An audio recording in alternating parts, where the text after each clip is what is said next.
I'm David Herford. I'm a reading research scientist. Been working in the area of dyslexia and reading difficulties for 36 years or so. The early research that I did was involved with trying to develop strategies to identify kids as accurately as possible, as early as possible. Initially, we were looking at children at the beginning of first grade, and this was at a time that children were generally not identified as having a reading problem until the end of third grade. And we were finding that we're accurately identifying kids with about 98.6% accuracy at the beginning of first grade, which is 2 years before. Currently, and at that time, we generally do what's called the wait to fail model. We wait to see how kids, how far they can go before they fail. And what we wanted to do is identify kids early on. So once we had the ability to identify kids very early on, then we developed strategies to help them overcome some of the deficiencies that are related to reading failure, and then we married them together. We realized we didn't have enough time on task, so we developed a Center for Reading on the Pittsburgh State University campus to provide evaluations and interventions to help kids become competent readers. And in a nutshell, that's what we've been doing since 1996 when we started the Center for Reading. The tools have been available for quite some time for school systems to use to identify kids who are at risk for failure.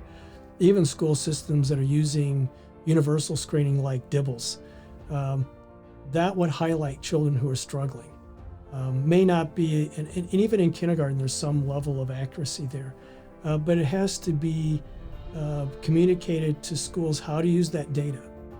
Because we collect data a lot, but we don't teach school systems how to utilize that data to make decisions based on the data. So that's another difficulty.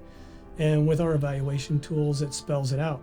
In the very end, the summary of evaluation tells specifically what the difficulties are and how that's affecting the child's reading in pretty plain and simple terms so that school systems get it. The problem with dyslexia is great. There are a lot of kids that have dyslexia. As a matter of fact, it's 20%. And the work that's been done at the Pittsburgh State University is fantastic. And they have this based in science. They've done scientific research to figure out how to help kids. So when we talk about this next generation of technology, it is software, and we have this mapped out into various projects. And the final phase of that is where we're going to get the most scale. We don't have that built yet. We're going to use the money to build that, but we have some stuff that we can show you today. We have a vision of what that could look like, and you're going to get to see that next. Currently, highly trained learning technicians can only guide a handful of students through the system with virtual remote sessions. This does not scale well.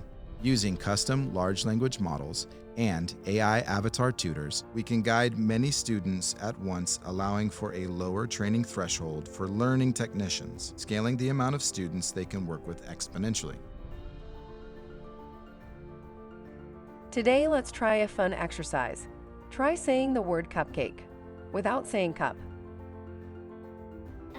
Cake. Wow, that is great. You are ready for something a little more challenging. Now we're doing 80 or 90% of the sessions with technology, not with a specific coach or a specific human. And that's how we're going to scale. We can't help 100,000 kids and do one-on-one coaching. We have to be able to scale that to a much bigger state. And we're going to use this grant to go create the technology that allows us to do that.